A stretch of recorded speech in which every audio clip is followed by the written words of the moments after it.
Hello, this again Dr. Latuno.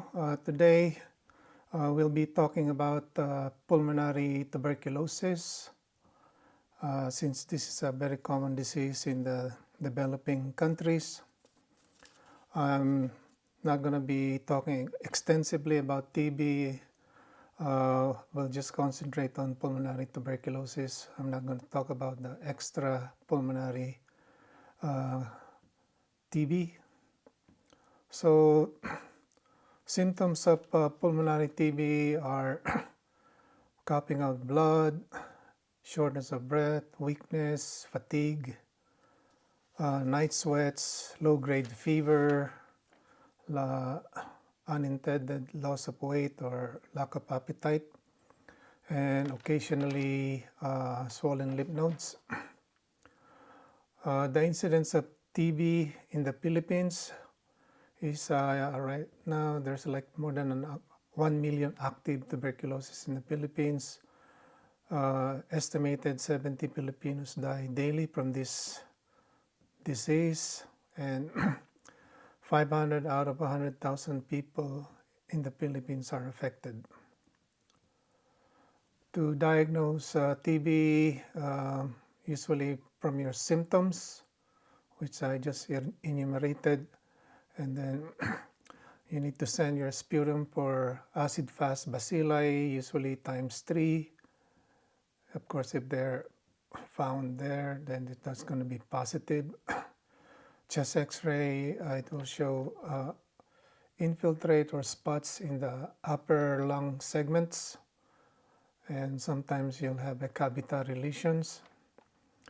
And then, of course, the PPD skin test, to be positive, you have to have an induration of 15 or more millimeter. There is a traditional treatment and the new shortened 4-month treatment for tuberculosis, but usually the traditional treatment is more recommended, and this is usually 6 months. It will have 2 months of active or intensive phase, which is a combination of 4 drugs, the INH, the rifampin, ethambutol, and pyrazinamide. And then after completing the 2 months of intensive phase, you'll go to the continuation phase, which is a combination of INH and rifampin. But for patients with active or cavitary TB, it is recommended to complete a 9-month course. So 2 months of intensive phase and 7 months of continuation phase. Now the shortened duration TB is 4 months, which is 2 months of combination of 4 drugs, the INH, the rifampentine, the moxifloxacin, and the pyrazinamide.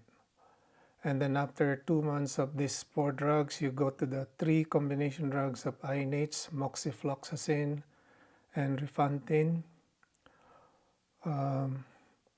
Moxifloxacin is 400 milligram 1 PO daily, and the rifampin max dose is 1.2 grams daily. Now the max dose for each treatment, the INH is usually 300 milligram once a day. The rifampin is 600 milligram daily. The pyrazinamide is based on body weight, and the max dose is 2,000 milligram daily. Ethambutol is also based on body weight, is max dose of 1,600 milligram daily. You must note that the daily dose is more recommended than the intermittent dose, like 2 times or 3 times a week.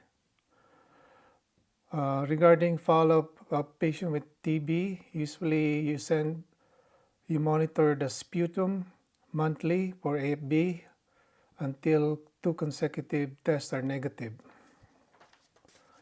And then chest X-ray after 2 months, but usually the chest X-ray findings are delayed to the clinical findings. And then clinical improvement once you're on treatment, you should improve, meaning your symptoms should slowly go away, like night sweat, fever, weakness, shortness of breath, coughing, etc. And then caution regarding treatment of TB, you need to take vitamin B6, 25 to 50 milligram daily to counteract the neurotoxicity of INH. And 2, you'll need to monitor CBC and liver function tests monthly for 2 months, and after that every 2 months to make sure you don't develop liver toxicity from rifampin, INH, or pyrazinamide. Once your total or serum bilirubin is equal or greater than 3 milligram per deciliter, then you need to stop these drugs and switch to different drugs. And number 3, steroid is only really recommended for patients with tuberculosis meningitis or constrictive pericarditis. And lastly, patients should wear surgical mask if they have active TB and should be in isolation or airborne isolation until active TB is ruled out or the patient is deemed non-infectious. And of course, any visitor or family members in the house that's near the patient with active TB, they should also wear a mask when going near the patient. Again, my topic is not comprehensive. It deals mostly with pulmonary TB. And you must remember each drug has had adverse effect, and you must note and study about different side effects or adverse effect of these anti-TB meds. All right, ladies and gentlemen, thank you once again for listening to me. And again, don't forget to subscribe and like to Dr. Dennis Latuno. Okay, bye. God bless.